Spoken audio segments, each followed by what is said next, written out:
बुद्धि और ताकत की टक्कर। ये कहानी तो सदियों पुरानी है। तो चलिए आज देखते हैं कि जब एक विदूषक एक बहुत ही ताकतवर सम्राट से टकराता है तो होता क्या है। तो इस कहानी की शुरुआत किसी हीरो से नहीं होती, नहीं, इसकी शुरुआत होती है एक फरमान से। एक ऐसे ताकतवर सम्राट का फरमान जिसने अपने दरबार में हंसी पर ही पाबंदी लगा दी थी।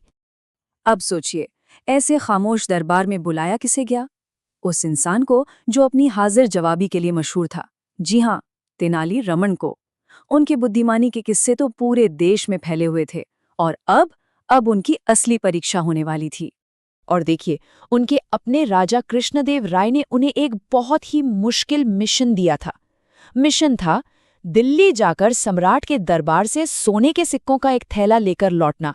बस यही एक चुनौती थी, यही उनकी पूरी यात्रा का मकसद था। अच्छा, तो रमन दिल्ली पहुंचे।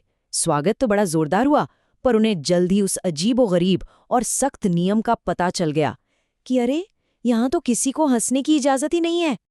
अब रमन ने सोचा, चलो कोशिश करते हैं। उन्होंने अपनी सबसे मजेदार कहानियां सुनाई, हंसाने की क्या कुछ कोशिश नहीं की, लेकिन सब बेकार। दरबार में ऐसी खामोशी थी जैसे सब पत्थर के बन गए हों।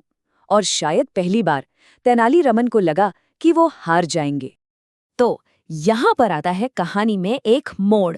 रमन समझ गए कि मजाक और चुटकुलों से बात नहीं बनेगी। सम्राट का दिल जीतना है तो कोई बिल्कुल ही अलग, एकदम नई तरकीब लगानी होगी।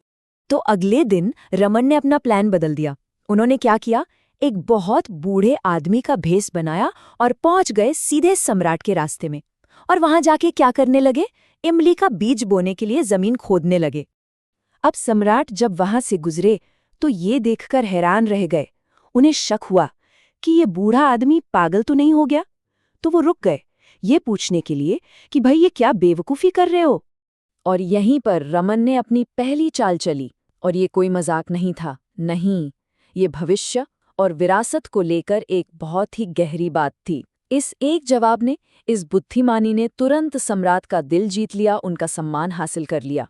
पर ये तो सिर्फ शुरुआत थी।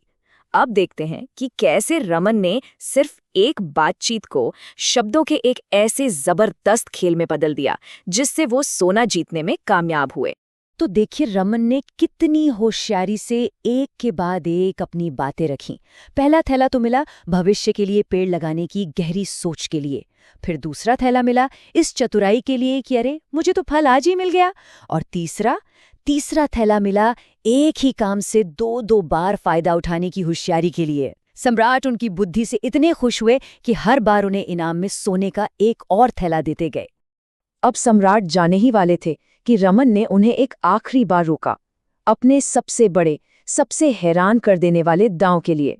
और फिर कहानी का सबसे बड़ा मोड़ आया। उस बूढ़े आदमी ने अपना भेष उतारा और अपनी असली पहचान दिखाई। वो कोई और नहीं बल्कि खुद तेनाली रमन थे। सम्राट तो ये देखकर एकदम दंग रह गए। याद है ना उनका मिशन क्या था?